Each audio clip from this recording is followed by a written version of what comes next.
Hello everyone, मैं सुनील आप सभी का अपने चैनल एसएसटी विद सुनील में वेलकम करता हूं। और पिछला टॉपिक आप लोगों ने देखा ही था हिस्ट्री में, जो कि क्लास 12th में एनसीईआरटी से मैं जो है आप लोग को पढ़ा रहा हूं। तो यात्रियों के जो कि है मतलब कि नज़रिए, वो वाला तो टॉपिक मेरा जो है ख़त्म हो गया था। अब लेसन 6 है। वो लेसन 6 का नाम क्या है? भक्ति एवं सूफी परंपराएं।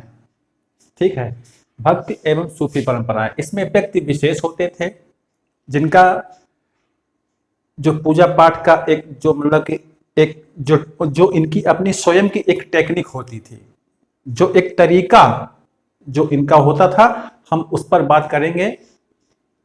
और जो भक्ति संत हैं, जो सूफी संत हुए हैं, उन सब के बारे में हम अलग अलग पार्ट में बात करेंगे। तो आज तो ये हमारा जो है स्टार्टिंग पॉइंट है, जहां से हम स्टार्ट करेंगे। ठीक है, इस परंपरा में क्या होता है? इस परंपरा में जो है जैसे कोई ईश्वर विशेष नहीं होता कि उसको लेकर के एक पूजा पाठ कर रहे हैं, और होता भी है, मतलब कि ईश्वर विशेष को लेकर के भी होता है, और इसके अलावा केवल एक कल्पना होती है कि हाँ ईश्वर होता है, बस उसी की भक्ति में लीन मतलब कि लीन रहना। तो दो चीजें इसमें आती हैं, एक होता है निर्गुण, एक होता है सगुण। ठीक है, हम उस पर अगले पार्ट में मतलब कि बात करेंगे, लेकिन मैं ये समझा रहा हूं आप लोगों को। ओके, इसमें भगवान भी होते हैं जिनकी एक मूर्ति होती है, जिनको लेकर के पूजा होती है, और उन्हीं की भक्ति में लीन हो जाते हैं, और गायन करते हैं, भजन करते हैं और कीर्तन करते हैं। और एक होते हैं कि केवल एक कल्पना करते हैं और मानते हैं कि हाँ कोई शक्ति है, और उनकी भक्ति में लीन रहते हैं, जैसे सूफी संत वगैरह। और हमारे भक्ति संत भी ऐसे हुए हैं जो केवल एक मानते थे कि एक शक्ति होती है, जैसे कबीरदास, गुरु नानक। इन्होंने किसी को लेकर के माना नहीं कि ये हमारे जो है आराध्य देव हैं, बस केवल एक कल्पना की कि हाँ एक शक्ति है। तो उसको लेकर के ये भक्ति और सूफी परंपराएं आपकी निकल करके सामने आई। तो आज का यही मेरा टॉपिक था, है शुरू हो रहा है। हमने इससे पहले क्या पढ़ा था? हमने इससे पहले पढ़ा था कि जो है इमारतें किसी विशेष धार्मिक विश्वासों और आचरणों का प्रतीक हैं। पढ़ा था हम लोगों ने, बिल्कुल सही है।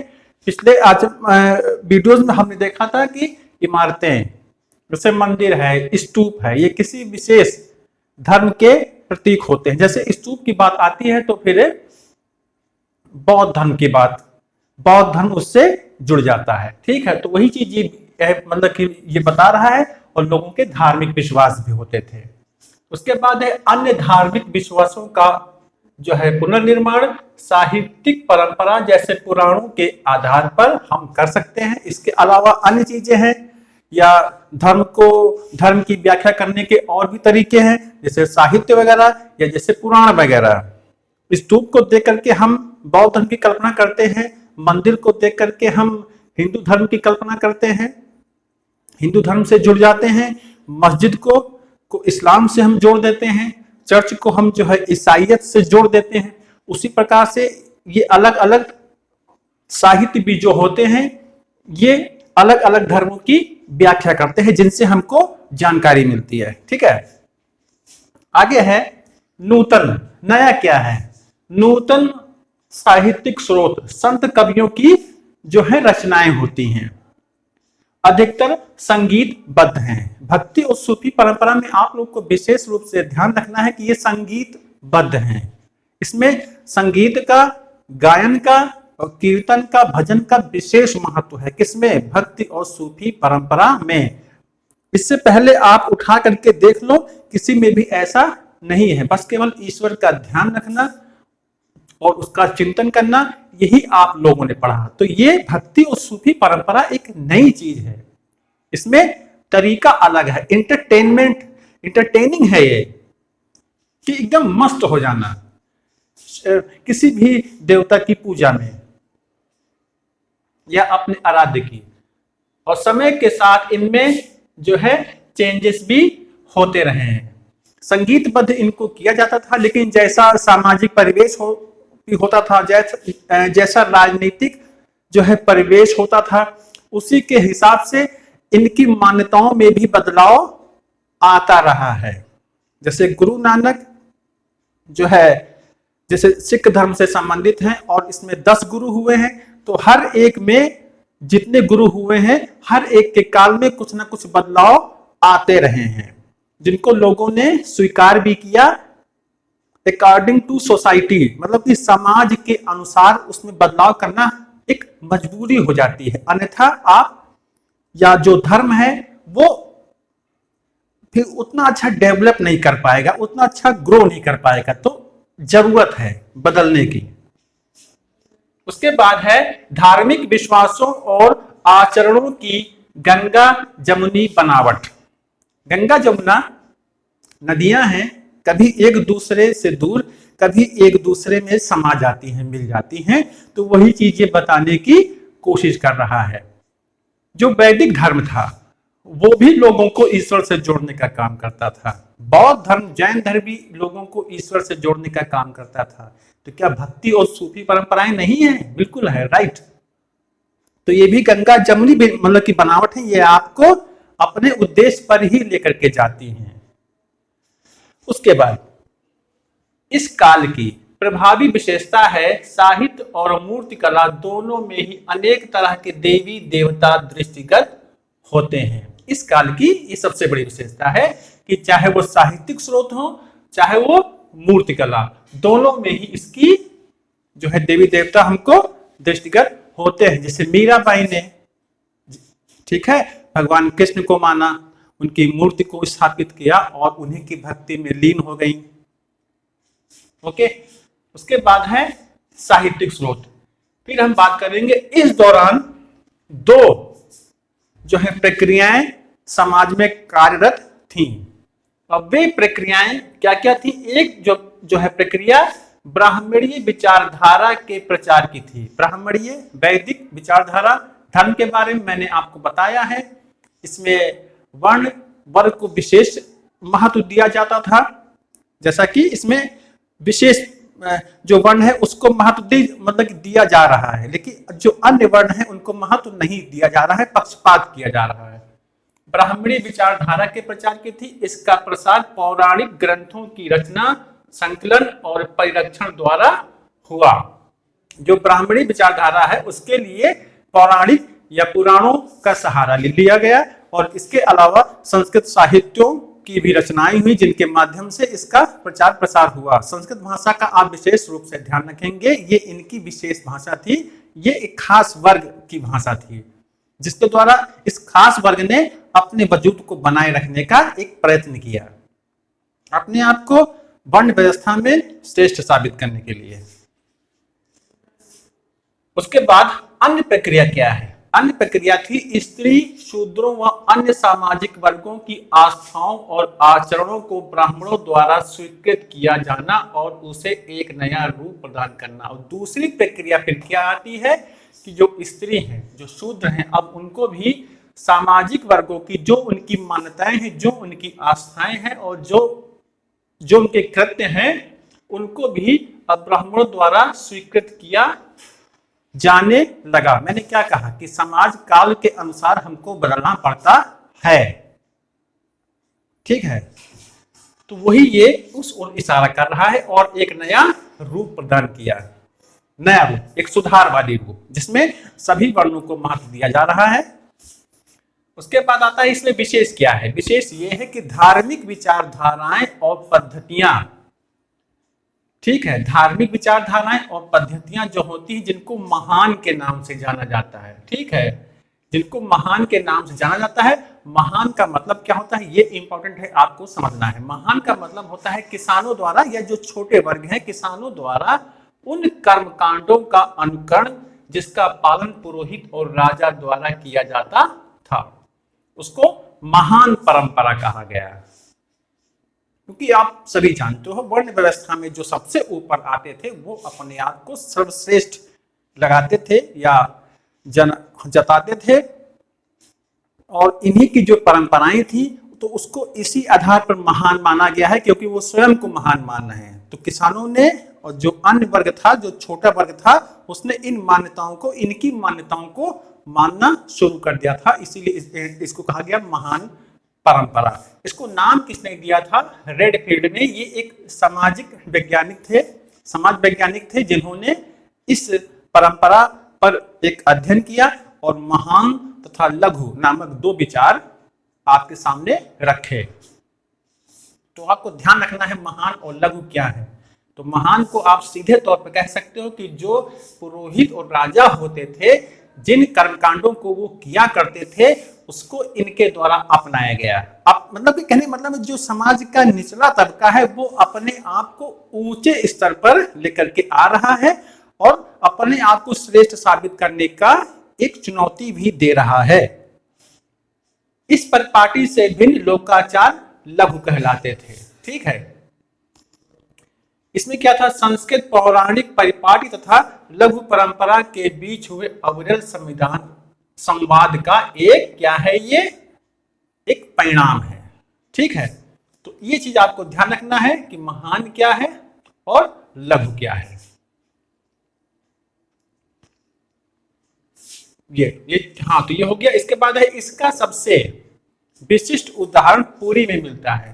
पुरी में जगन्नाथ का मंदिर है, उड़ीसा में पड़ता है। ध्यान रखेंगे, जहां मुख्य देवता को 12वीं शताब्दी तक आते आते जगन्नाथ, ठीक है, जगन्नाथ विश्व का संरक्षक, जगत का, आते आते जगन्नाथ विष्णु के एक स्वरूप के रूप में प्रस्तुत हुए।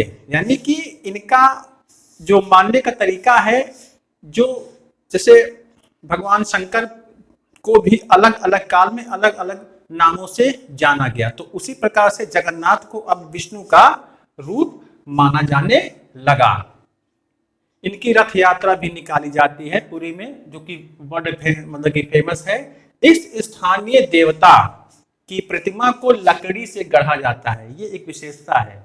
आप लोग को ध्यान रखना है, अभी तक आप लोगों ने पढ़ा कि प्रतिमाओं को, मूर्तियों को शिला से बनाया जाता था, उसको उत्कीर्ण करके उस पर छेनी और हथौड़ी से चोट मार करके उनको बनाया जाता था, या मिट्टी का बनाया गया है। तो इसमें क्या था?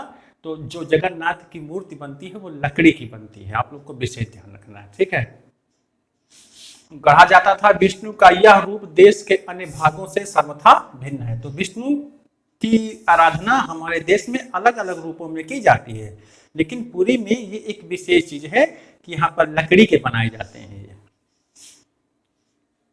उसके बाद समन्वय के अन्य उदाहरण क्या है? किस प्रकार से समन्वय किया जाए? देवी संप्रदायों में भी मिलते हैं समन्वय के उदाहरण, यानी कि किस प्रकार से हमको इनको एक दूसरे से समन्वित करना है, जोड़ के चलना है। जैसे सिंदूर से पोते गए पत्थर के रूप में देवी उपासना की शुरुआत हुई, कि पत्थर है उस पर सिंदूर को जो है पोता गया है, लगाया गया है, तो समझो वो देवी उपासना की ओर संकेत कर रहा है। उसके बाद देवताओं की पत्नी के रूप में भी मान्यताओं की शुरुआत हुई, समन्वय, यानी कि एक देवता को एक दूसरे से जोड़ा गया। जैसे देवी देव जो है, देवी एक देवता, उनको आपस में जोड़ने का एक काल। जैसे कभी लक्ष्मी के रूप में विष्णु की पत्नी, ठीक है, तो कभी शिव की पत्नी पार्वती के रूप में। ये क्या है? एक समन्वय का रूप है, इनको आपस में जोड़ने का काम किया गया भक्ति और सूफी परंपरा के काल में। एक शुरुआत थी ये, उसके बाद इसमें अभी और भी चेंजेस आएंगे। भक्ति में आप लोग को विशेष रूप से ध्यान रखना है, इसमें जो है दो संप्रदाय विशेष महत्वपूर्ण माने जाएंगे। एक है शैव परंपरा, एक है वैष्णव, मतलब कि एक है शैव परंपरा, दूसरी है वैष्णव परंपरा। इन्हीं पर आधारित ये परंपरा, भक्ति परंपरा आपको पढ़ने को देखने को मिलेगी। इसके अलावा कई लोग ऐसे हैं जो इन चीजों से हट करके स्वयं के एक आराधना पद्धति लेकर के चलेंगे वो लोग। तो मुख्य कौन है? शैव और वैष्णव, जिनको दक्षिण भारत में अलवार और नयनार संतों के नाम से जाना जाता है। ये हम अगले पार्ट में उस पर बात करेंगे। इसके बाद है भेद और संघर्ष। देवी की आराधना पद्धति को तांत्रिक के नाम से जाना जाता है। भक्ति में एक चीज विशेषता आपको और दिखेगी, देखने को मिलेगी कि ये वर्ण और वर्ग को महत्व नहीं देता है। ये सभी वर्ग वर्ण को अपने में समाहित कर लेता है। इसमें जाति पाति का, ऊंच नीच का कोई भेद नहीं है। भक्ति परंपरा में। इसके बाद है देवी की उपासना पद्धति को हम तांत्रिक के नाम से भी जानते हैं। इसके अंतर्गत स्त्री और पुरुष दोनों शामिल हो सकते थे तांत्रिक जो है पूजा पद्धति में। कर्मकांडीय संदर्भ में देखा जाए तो वर्ग और वर्ण के भेद की अवहेलना की जाती थी। किसके अंतर्गत? तांत्रिक पद्धति के अंतर्गत। ठीक है। उसके बाद है इसके विचारों ने शैव और बौद्ध दर्शन को भी प्रभावित किया।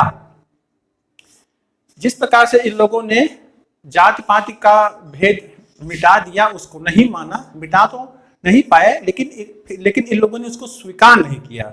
और इसी परंपरा ने शैव और जो है क्या बता रहा है, बौद्ध दर्शन को भी इसने प्रभावित किया। भक्ति परंपरा ने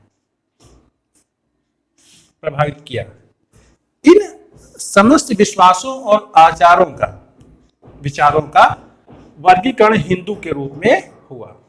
वैदिक देवकुल जो वैदिक धर्म है, उसमें जो देवताओं का जो कुल चलता है, उसमें वैदिक देवकुल अग्नि, इंद्र और सोम जैसे देवता पूरी तरह से अब क्या हो जाएंगे? गौड़ हो जाएंगे। उनका उतना महत्व नहीं रह जाएगा समय के अनुसार।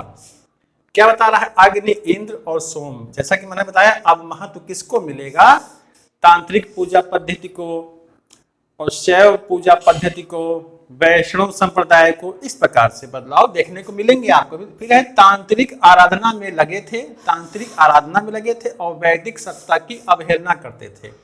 यानी कि इन दोनों में भी अब प्रतियोगिता थी। जैसे बौद्ध धर्म, जैन धर्म सीधे चुनौती किसको दे रहे थे? वैदिक पद्धति को या ब्राह्मणीय धर्म को, जिसमें कर्मकांड सर्वोच्च थे, उसको चुनौती दे रहे थे। तो उसी प्रकार से जो तांत्रिक आराधना पद्धति है, ये भी अब वैदिक सत्ता को चुनौती देने लगे थे। भक्त अपने इष्ट देव विष्णु या शिव को भी कई बार सर्वोच्च प्रक्षेपित करते हैं। ये तो सही बात है। जिसको हम मानते हैं, जिनको हम अंतरात्मा से मानते हैं, तो उनको तो हम सर्वश्रेष्ठ मानते हैं। जैसे हर बच्चा अपने माँ बाप को सर्वश्रेष्ठ मानता है, अपने गुरु को सर्वश्रेष्ठ मानता है, और वो उसी को ही कॉपी करना चाहता है। तो उसको वो सर्वश्रेष्ठ बताएगा ही, क्योंकि वो उसको रास्ता दिखा रहा है। ठीक है। उसके बाद है भक्ति प्रदर्शन में मंदिरों में इष्ट देव की आराधना। ऐसा नहीं है, इसमें भक्ति परंपरा में है ना, मंदिर भी हैं, मूर्तियां भी हैं, और कई लोग केवल ईश्वर की कल्पना कर रहे हैं, बस मान रहे हैं कि शक्ति है। मैंने पहले भी आपको बताया।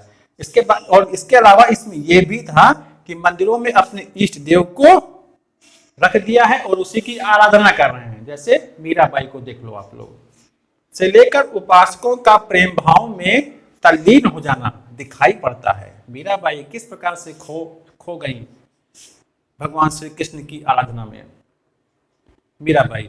इसके अलावा चैतन्य महाप्रभु वैष्णव धर्म से इतने प्रभावित हुए ना, तो इस प्रकार से ये तल्लीन हो जाते थे किसमें? भक्ति में, प्रेम भाव में, उनसे प्रेम करने लगते थे, उन्हीं को ही अपना सब कुछ मान लेते थे, अपना जीवन उन्हीं पर न्यौछावर कर देते थे। भक्ति रचनाओं का उच्चारण अथवा गाया जाना इस उपासना पद्धति के एक अंग थे। सही है ना? इस उपासना पद्धति का सबसे मुख्य विशेषता आप लोग को ध्यान रखना है, उच्चारण अथवा गाया जाना। बस ये आप लोग को ध्यान में रखना है। इस उपासना पद्धति के अंग थे। उसके बाद बता रहा है वैष्णव और शैव संप्रदायों पर यह कथन विशेष रूप से लागू होता है। शैव परंपरा जैसे लिंगायत संप्रदाय, वैष्णव में भी ना, तो इस प्रकार से ये सारे संप्रदायों से संबंधित है आपका ये भक्ति परंपरा। कबीर दास हुए हैं, रैदास हुए हैं, गुरु नानक हुए हैं। इसके अलावा आप देखोगे तो जैसे सूफी परंपरा में, जो कि मुस्लिम से रिलेटेड है, उसमें जो है बहुत सारे सूफी संत हुए हैं, जैसे ख्वाजा मोइनुद्दीन चिश्ती, निजामुद्दीन औलिया, फरीदुद्दीन गज ए शंकर, है ना, बहाउद्दीन जकारिया, सुहरावर्दी। तो इस प्रकार से बहुत सारे सूफी सिलसिले आपको आने वाले टॉपिक में पढ़ने को और मेरे द्वारा सुनने को आपको मिलेंगे। तो ये था मेरा आज का टॉपिक पार्ट 1, और मिलेंगे आपको नेक्स्ट वीडियो में पार्ट 2 के साथ। Thank you.